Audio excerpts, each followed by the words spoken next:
संदीप गोयल जी, waste Bengal से। महाराज जी, आपके चरणों में कोटि कोटि प्रणाम। महाराज जी, मेरा प्रश्न है कि सेवा से ज्यादा मानव और जीव जंतु सेवा में ज्यादा अच्छा लगता है इनको, मतलब भगवान की सेवा से जीव जंतु की सेवा ज्यादा अच्छा लगता है। कोई बात नहीं, पर उसमें भी भगवान मानो।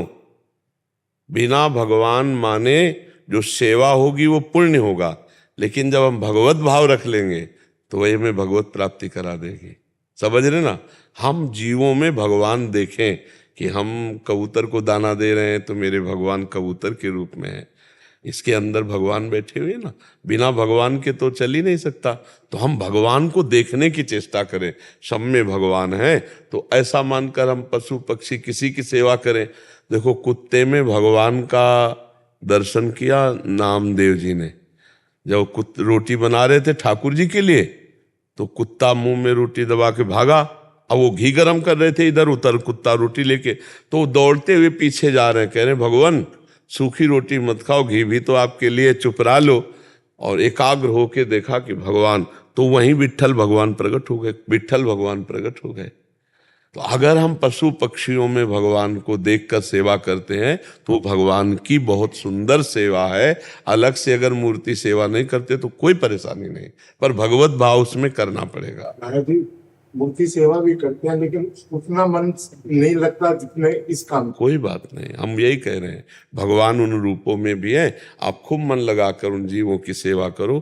किसी जीव को कष्ट ना पहुंचाना और सुख पहुंचाना, ये सबसे बड़ी भगवान की सेवा है। इसीलिए हम उन लोगों से प्रार्थना करते हैं जो लोग मांस खाते हैं, पशु पक्षियों का, जीवों का, कि आपका जैसा शरीर प्रिय है ऐसे हर जीव का शरीर प्रिय है। और आप दूसरों का मांस उबाल के काट के खाते हो तो आपकी दुर्गति पक्की, आपके शरीर को बहुत कष्ट होगा, बहुत पीड़ा होगी। एक आदमी जिंदगी में कभी कोई पुण्य नहीं किया था, पर उसके मन में आता तो एक रोटी का आटा लेकर मछलियों को ऐसे जल में पवाता जाके।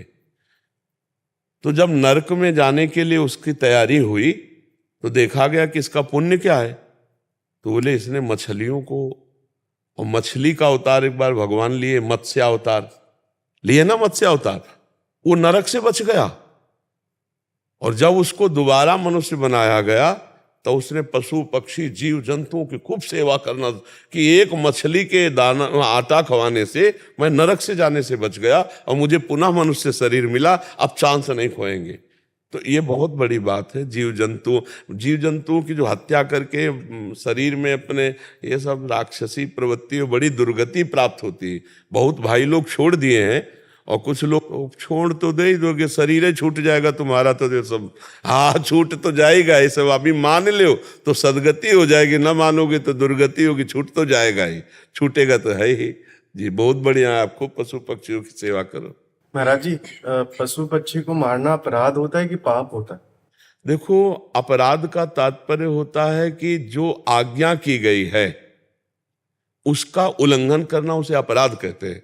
जैसे आज्ञा की गई कि गुरुजनों के सामने ऐसा बर्ताव करो, जैसे ऐसा बर्ताव करो, ऐसे शास्त्र आज्ञा की गई कि आप तीर्थों में ऐसे जाओ, धामों में ऐसे जाओ, मंत्र जाप ऐसे करो, ऐसे ऐसे जो विधान बताए गए उनके विपरीत हम जब करते तो अपराध होता है। लेकिन जब हम किसी की हिंसा करते हैं तो वो पाप होता है, वो पाप है।